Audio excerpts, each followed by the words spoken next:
भगवान ने यमलार्जुन का उद्धार किया।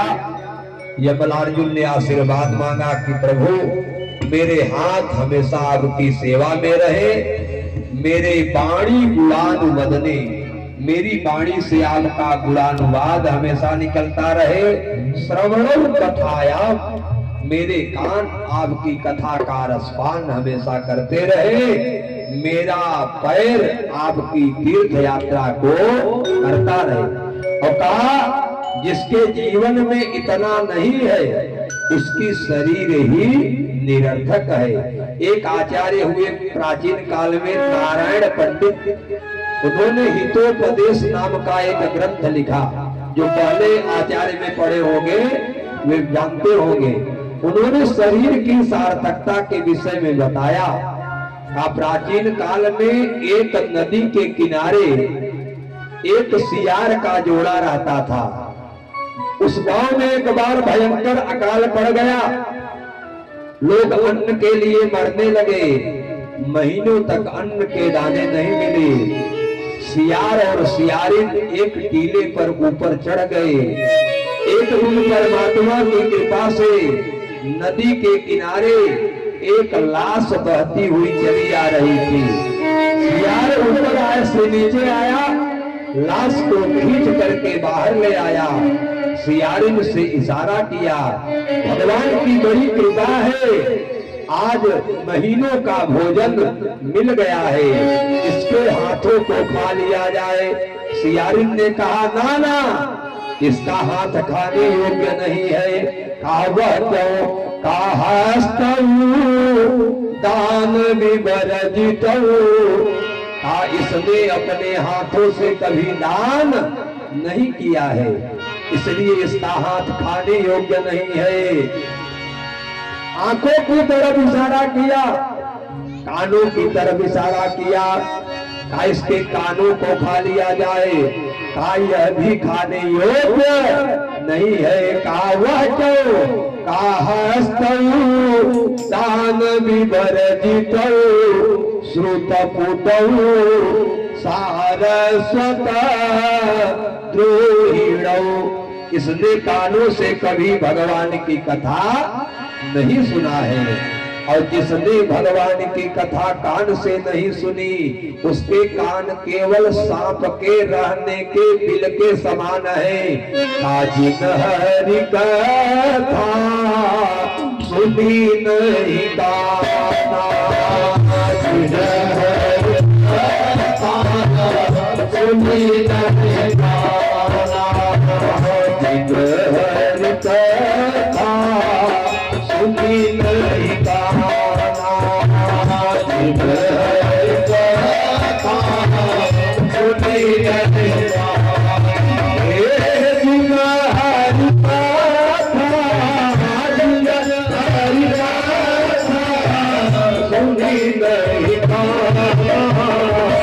श्रवण रंग भवन समाना, भवन समाना, श्रवण रंग कान भी खाने योग्य नहीं है। आंखों की तरफ इशारा किया, हस्तौ दान विवर्जितौ श्रुतपुटौ सारस्वतद्रोहिणौ नेत्रे साधु विलोकने न रहितम्। इसने आंखों से कभी संत महात्मा का दर्शन नहीं किया है। पैर की तरफ इशारा किया, पादौ न तीर्थम गतः, का इसके पैर कभी प्रयाग नहीं गए, कभी काशी नहीं गए, कभी अयोध्या नहीं गए, कभी जगन्नाथ नहीं गए, कभी बद्रीनाथ नहीं गए, कभी द्वारिका नहीं गए। पेट की तरफ इशारा किया, पेट को खा लिया जाए। अन्यायार्जित वित्त पूर्ण उदरः, अन्याय के द्वारा अर्जित धन से इसने उदर का भरण पोषण किया है, इसलिए पेट भी खाने योग्य नहीं है। सिर की तरफ इशारा किया, कर्णेण तुम्बो सिरः, इसका सिर कभी माता के सामने, पिता के सामने, गुरु के सामने, ब्राह्मण के सामने, आचार्य के सामने झुका नहीं है। इसका सिर भी खाने योग्य नहीं है। जम्बुक मुंच मुंच सहसा नित्यम सुनित्यम बपू। इसका मतलब यह है कि देव दुर्लभ मानव की शरीर को पाकर के जिसने हाथों से दान नहीं दिया, कानों से कथा नहीं सुना, आंखों से सत्य का दर्शन नहीं किया, पैरों से तीर्थ यात्रा नहीं किया, माता पिता गुरु आचार्य के सामने जिसका सिर झुका नहीं, मरने के बाद उसकी लाश को सियार भी खाने के लिए तैयार नहीं है। इसलिए जीवन में इस शरीर से अच्छे काम करना चाहिए। यमलार्जुन का भगवान ने उद्धार किया। आज पहली बार भगवान गाय चराने के लिए जा रहे हैं। भगवान का नाम गोपाल पड़ा। गोपाल वत्सा नाम पालयती गोपाल, जो समस्त गोप और वत्सों का, बछड़ों का पालन करे, उसी का नाम गोपाल है। अच्छा, भगवान 125 वर्ष तक इस धरा पर रहे। 9 वर्ष भगवान गोकुला में रहे, 15 वर्ष भगवान वृंदावन में रहे और 99 वर्ष भगवान द्वारिका में रहे। 125 वर्ष तक रहे भगवान। जब तक वृंदावन में रहे कभी पांव में जूता नहीं पहना, नंगे पांव भगवान गायों की सेवा करते थे।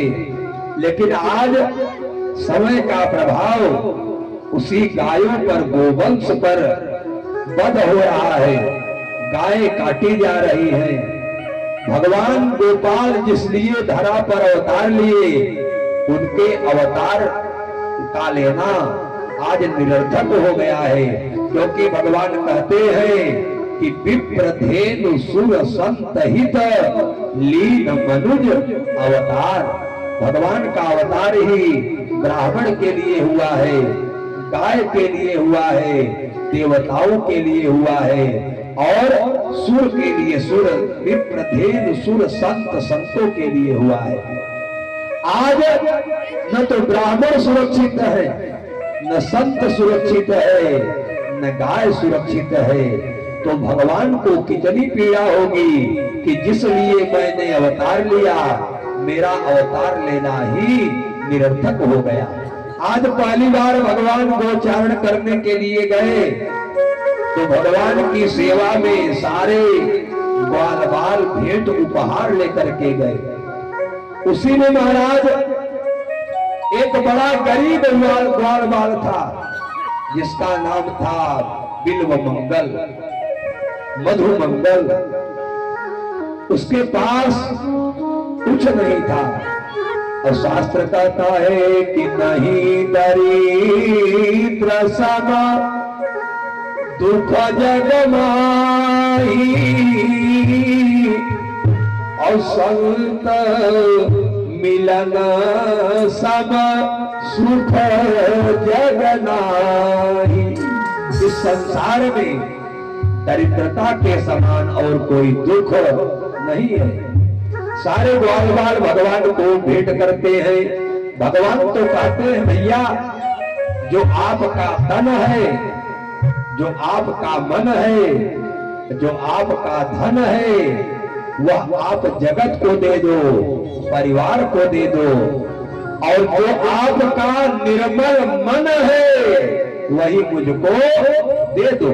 अभी आप अपने पत्नी और बच्चों से कहें कि इस महीने में मैं धन तो नहीं भेज सकता, लेकिन मेरा मन तुम्हारे पास है, तो कोई आपके मन को स्वीकार नहीं करेगा। लेकिन भगवान कहते हैं कि धन और तन को जगत को दे दो, जिसको कोई नहीं पूछता है, अभागा मन वही मेरे पास अर्पित कर दो। पत्रम पुष्पम फलम तोयम यो मे भक्त्या प्रयच्छति। पत्र पुष्प फल जल जो कुछ भी है आपके पास भगवान को अर्पित करो। सारे ग्वाल वालों ने जाकर के भगवान को बताया, कहा भैया जो आपका ये ग्वाल बाल है यह आपको कभी भेंट में कुछ लेकर के नहीं आया। भगवान ने मधुमंगल से कहा, मधुमंगल बड़ा गरीब था, गया अपनी मैया के पास रोने लगा। मैया उसकी पड़ोस में गई, 3 दिन का खट्टा मट्ठा रखा था, उसी खट्टे मट्ठे को उठा करके उसकी मैया को दे दिया। मैया लेकर के आई, मधुमंगल को दे दिया। और भेंट को लेकर के जब मधुमंगल गाय चराने के लिए गया तो भगवान को भेंट अर्पित करने के पहले सोचा कि भगवान को अर्पित करने के पहले इसकी परख कर लिया जाए कि क्या यह भेंट भगवान को अर्पित करने के लायक है कि नहीं। अब आप विचार करें, हमारे यहाँ बड़ी विडंबना है। अभी कोई व्यक्ति घी रखा है और घी को कोई जानवर अगर जूठा कर दे तो उसको फेंकेंगे नहीं, कहीं चलो खाने योग्य नहीं है, भगवान को दीपक जलाने के लिए काम आएगा। मतलब भगवान के लिए वही है जो हम खा न सके, वह भगवान के लिए है। उसने विचार किया कि पहले मैं इसका स्वाद तो ले लूं कि भगवान के योग्य है कि नहीं है। संसार की सबसे पवित्र चीज ही भगवान को अर्पित करनी चाहिए। उसने जो ही खट्टे मट्ठे को जिह्वा से लगाया, 3 दिन का बासी मट्ठा खट्टा हो गया था। सोचा कि यह तो भगवान को देने योग्य नहीं है, सारा मट्ठा खुद पी गया। और अंतर्यामी सब प्रभु जाना, भगवान जान गए उसके भाव को और आए, अपनी जीभ को निकाल करके मधुमंगल के होठों को चाटने लगे। और ऊपर से ब्रह्मा देख रहा था। ब्रह्मा ने सोचा कि यह कौन सा ब्रह्म है जो लोगों के जूठन को खा रहा है, एक ग्वाल के जूठे होठों को चाट रहा है। शास्त्र कहता है नोच्छिष्टम कस्यचित् दद्यात्, किसी को जूठा देना नहीं चाहिए, किसी का जूठा खाना नहीं चाहिए। और यह कौन सा ब्रह्म है। और परीक्षा लेने के लिए ब्रह्मा ने सारे ग्वाल बाल बछड़ों का हरण कर लिया। और जब भगवान आए देखे न एक ग्वाल बाल दिख रहे हैं, न एक बछड़ा दिख रहा है। भगवान ने जान गए कि लगता है ब्रह्मा ने सारे ग्वाल बाल और बछड़ों का हरण कर लिया है। भगवान ने कहा, अरे ब्रह्मा, तुम तो केवल पंच भौतिक शरीर ही बनाते हो, उसमें प्राण मैं ही डालता हूँ। लेकिन अब देखो, मैं प्राण भी डाल दूंगा और शरीर भी बना दूंगा। जितने ग्वाल बाल और बछड़ों का हरण किया था, भगवान सारे ग्वाल बाल बछड़े बना करके तैयार कर दिए और खुद ब्रह्मा का रूप बनाया और चले गए ब्रह्मलोक में। उस समय ब्रह्मा नहीं थे। दरबारियों से कहा, भैया मैं ब्रह्म सिंहासन पर आसीन हो रहा हूँ, इस समय बड़े बहुरूपिया ब्रह्मा घूम रहे हैं, अगर कोई आए तो अंदर मत आने देना। भगवान ब्रह्मासन पर विराजमान हो गए। जब असली ब्रह्मा आए तो दरबारियों ने रोक दिया, कहा, अरे बहुरूपीय कहाँ जा रहे हो? ब्रह्मा को लगा कि एक द्वारपाल हमको रोक क्यों रहे हैं, आप पागल तो नहीं हो गए हो, मैं ही ब्रह्मा हूँ। द्वारपालों ने कहा, महाराज अगर आप ब्रह्मा हैं तो अंदर कौन बैठा है? जब झांक करके देखा तो एक ब्रह्मा अंदर भी बैठे थे। यहाँ वहां दो बालक देखा, ब्रह्मा का मोह दूर हो गया और जाकर के ब्रह्मा भगवान की स्तुति करने लगा। यम ब्रह्मा वरुणेन्द्र रुद्र मरुतस्तुनवंत दिव्यैस्तवै वेदैः सांग पदक्रमोपनिषदै गायन्ति यं सामगा ध्यानावस्थित तद्गतेन मनसा पश्यन्ति यं योगिनो यस्यान्तं न विदुः सुरासुरगणा देवाय तस्मै नमः। बड़ी सुंदर ब्रह्मा ने स्तुति किया। ब्रह्मा के मोह को भगवान ने दूर किया। अब भगवान ने देखा कि गाय चराते चराते जो गाय यमुना के जल का पान कर लेती है वे गायें मर जा रही हैं। भगवान ने यमुना के दूषित जल को साफ करने के लिए, स्वच्छ करने के लिए एक कदम्ब की डाल पर चढ़ करके खेल खेल में गेंद को उठा करके काली दह में फेंक दिया। और सारे बाल बाल चिल्लाने लगे कि मेरी गेंद को ले आओ, मेरी गेंद को ले आओ। इस कथानक का मतलब क्या है? यमुना हमारा हृदय है और हृदय में कालिमा भरी हुई है और उसी हृदय में अहंकार रूपी कालिया नाग बैठा हुआ है। और भगवान कहते हैं गेद मन है, का अपने मन को गेद बना करके अपने हृदय में बैठे हुए कालिया नाग के चरणों में फेंक दो। अगर मेरा स्पर्श हो गया तो आपका हृदय उसी प्रकार से साफ हो जाएगा जैसे काली दह में विराजमान कालिया नाग के दूषित जल से यमुना का जल मलिन हो गया था, लेकिन मेरे पैरों का स्पर्श करने से वह जल स्वच्छ हो गया। भगवान खेल खेल में गए और काली दह में प्रवेश कर गए और जो ही काली दह में गए, कालिया नाग के बगल में उसकी पत्नियां बैठी थी। भगवान के कजरारे मुखार बिंद को जो ही देखा तो उन्होंने निवेदन किया, कहा बेटा बड़े सुंदर हो, इसके पहले कि मेरा पति जग जाए, तुम्हारा सुंदर स्वरूप विरूपित हो जाए, तुम भाग जाओ। भगवान ने कहा भागने नहीं, मैं कालिया को भगाने आया हूँ, क्योंकि कालिया के कोप से यमुना का जल दूषित हो गया है और यमुना मेरी प्रियतमा है, पत्नी है, भगवान की पत्नी है यमुना।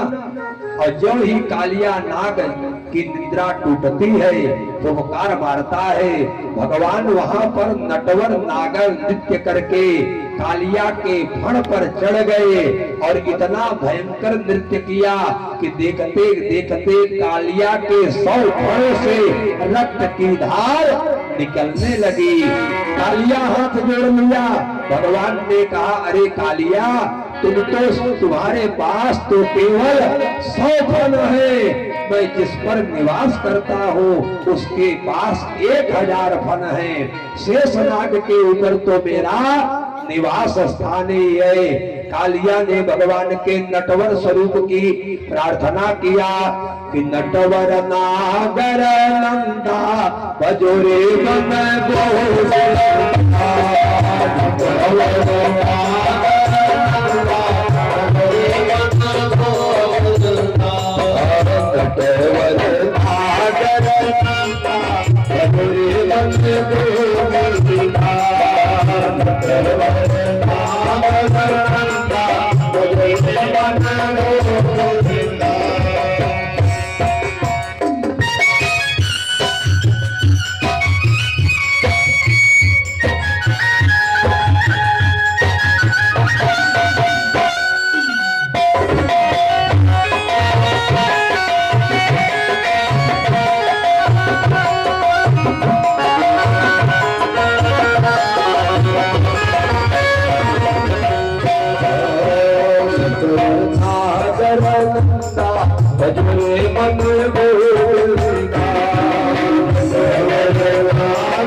ही नागर तू ही बचावर तू ही नागर तू ही बालम बंदा बदले मन को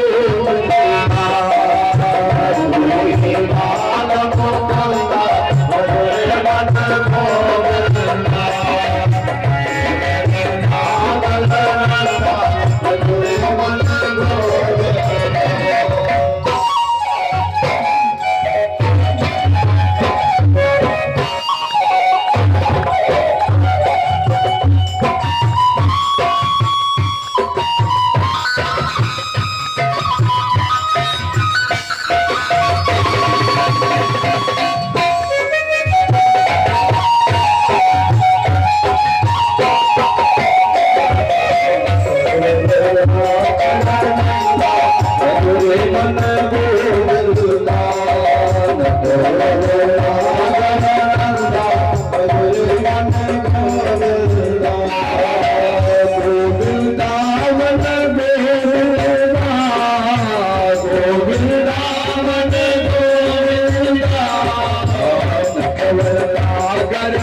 रूप धरा